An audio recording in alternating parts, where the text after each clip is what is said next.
Монгол Улсын нийгмийн хамгаалал хөдөлмөрийн яам бүгд найрамдах Солонгос улсын хөдөлмөр эрхлэлт. Хөдөлмөрийн яам хоорондын 2011 оны 3 дугаар сарын 21-ний өдөр Сөүл хотно гарын үсэг зурж 2011 оны 5 дугаар сарын 15-ны өдрөөс эхлэн хүчин төгөлдөр болсон хөдөлмөр эрхлэх зөвшөөрөл олгох тогтолцооны дагуу бүгд найрамдах Солонгос улсад ажилчид илгээх тухай харилцан ойлголцлын санамж бичигт зааснаар нийгмийн хамгаалал хөдөлмөрийн яам нь хөдөлмөр халамжийн үйлчилгээний газрыг бүгд найрамдах Солонгос улсад ажиллах хүч илгээгч байгууллагаар томилсны дагуу хөдөлмөр халамж үйлчилгээний газар Солонгост ажиллах хүч илгээх үйл ажиллагааг хариуцсан авилгах болсон юм а. Солонгост ажиллах хүч илгээхтэй холбоотой үйлчилгээг иргэдэд хүргэх үүргийг хөдөлмөр халамж үйлчилгээний газрын харьяа хөдөлмөрийн төв бирж хэрэгжүүлдэг.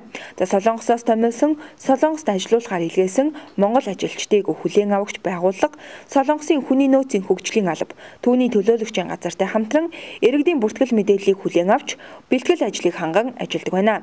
Он гарснаар тулс улсад ажиллах хүсэлтэй иргэдэд хандсан ажлын байрны санал нилээдгүй ирсэн байгаа гэж мэргэжлийн хүмүүс мэдээллээ. Бүгд найрамдах Солонгос улсад одоо 2012 онд Монгол улсаас гэрээгээр ажиллах иргэдийн бол ажлын байрны санал ирсэн. Нийт нь 106 хүний санал ирээд байна. Өнөөдрийн байдлаар одоо энэ иргэдийн нэрсийг манай Лебернет цэгийн хөдөлмөр цэгийн вебсайтуудаар байрлуулсан байгаа.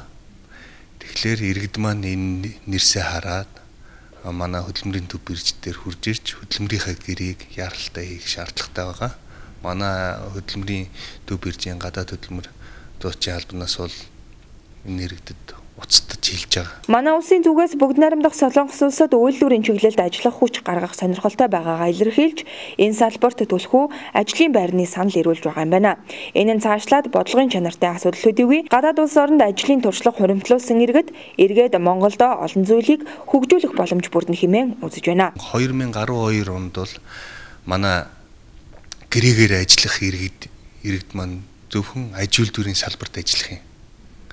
Манай Монголын талаас бол ийм хүсэл тавьсан зөвхөн үйлдвэр дээр ажиллаулъя. Эргээд энэ иргэд маань Монгол улстай буцаж хурж ирээд үйлдвэр дээр бас ажиллах ийм боломжтой. Манай Монгол улсад ашигтай талаас ийм санал тавьсны дагуу 2012 онд зөвхөн үйлдвэр дээр ажиллаулж байгаа. За бүртгүүлсэн иргэдийн мэдээлэл холбогдох сайт хэвлэлээр гарах өгөөд илүү дэлгэрэнгүй мэдээллийг иргэд та бүхэн хөдөлмөрийн төв биржээс авах боломжтой юм байна.